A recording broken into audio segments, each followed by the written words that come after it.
Imagine a time thousands of years ago, where a group of people called the Phrygians roamed what we now call central western Turkey. These ancient folks spoke an Indo-European language and played a big role in shaping the history of this region.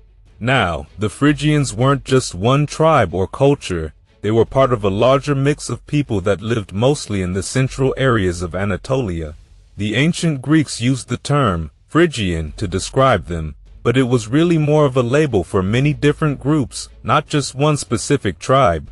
There's even some debate about whether they all shared the same language and culture.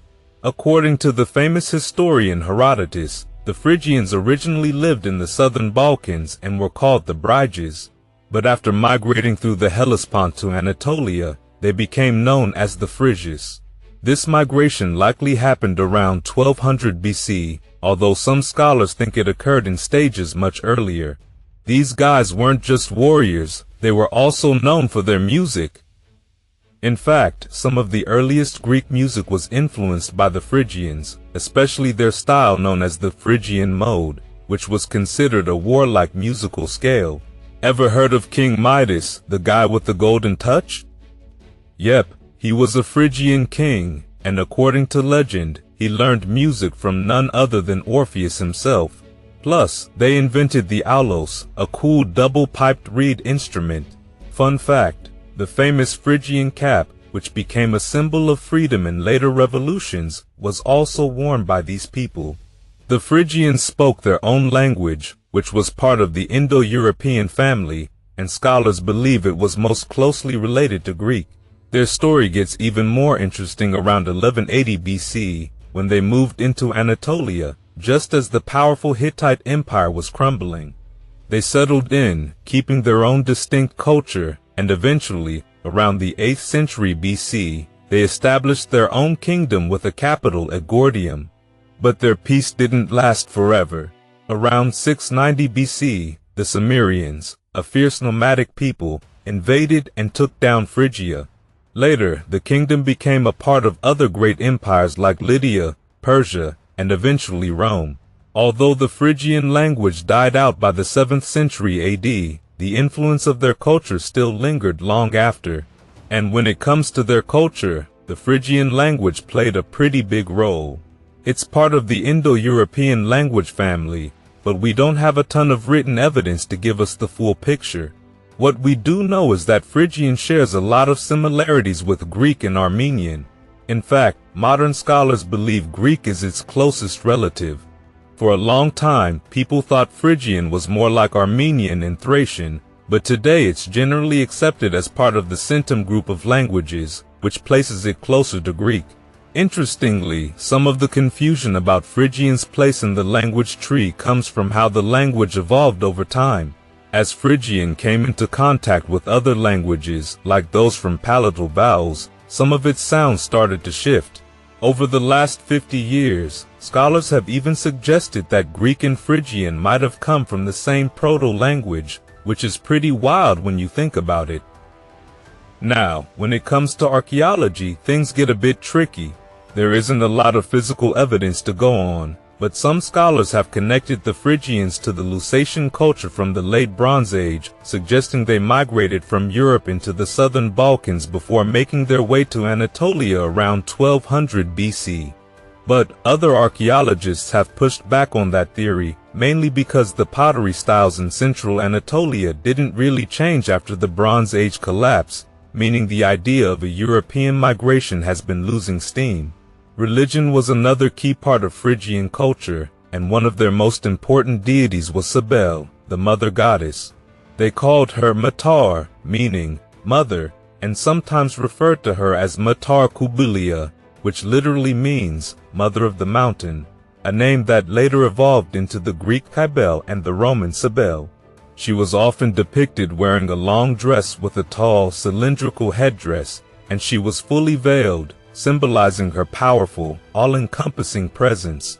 Later on, a famous Greek sculptor created a more humanized version of Cybele, showing her seated on a throne with her hand resting on a lion, and this became the version that spread across the Greek and Roman worlds.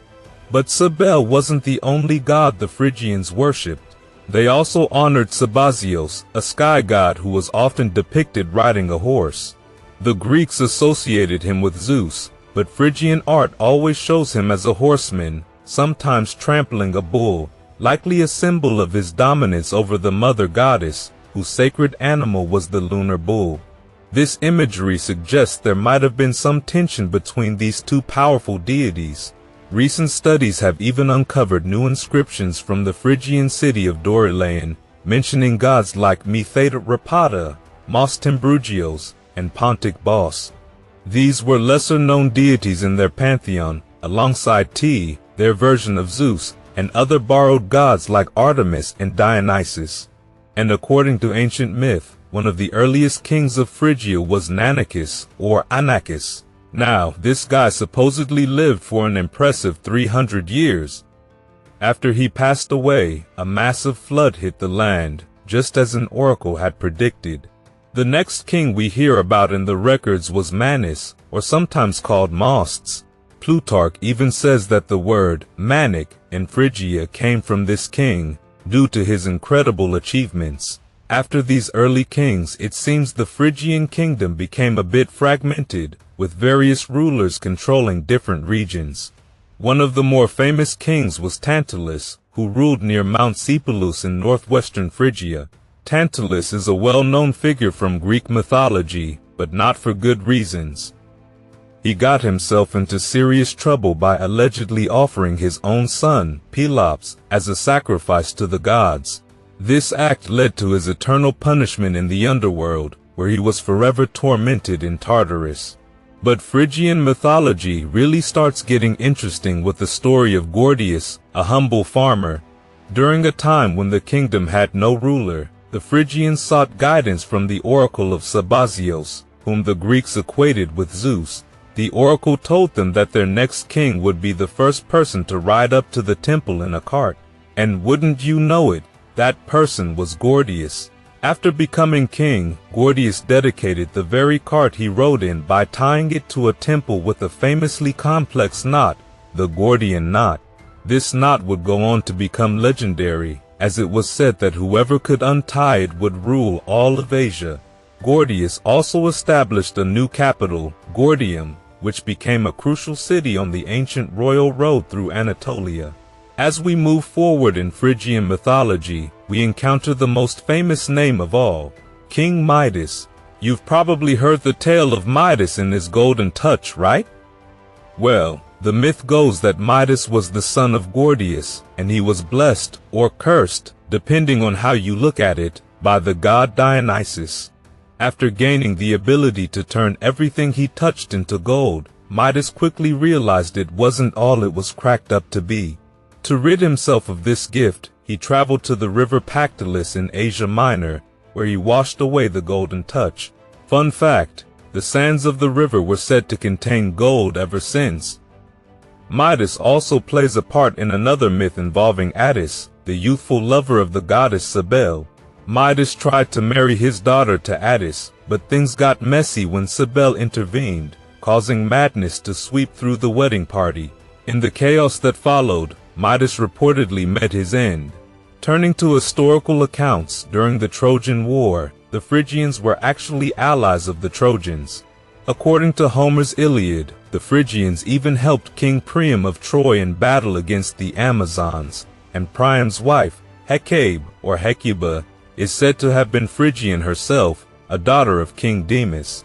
The Phrygians also had a connection to oracles and divination, with the Phrygian Sibyl being one of the most famous priestesses, presiding over the oracle of Apollo in Phrygia.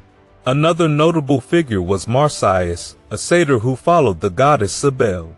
He is credited with inventing the aulos, a musical instrument, but things didn't end well for Marsyas. He challenged Apollo, the god of music, to a contest and lost, badly. Apollo flayed Marsyas alive as punishment and hung his skin on a sacred pine tree dedicated to Cybele. And finally, there's a curious story from Herodotus. According to him, the Egyptian pharaoh Psammetichus tried to discover the world's original language by raising two children in complete isolation. The first word these children supposedly spoke was Bekos, which is Phrygian for bread. Because of this, the Egyptians acknowledged the Phrygians as one of the oldest civilizations, even older than Egypt.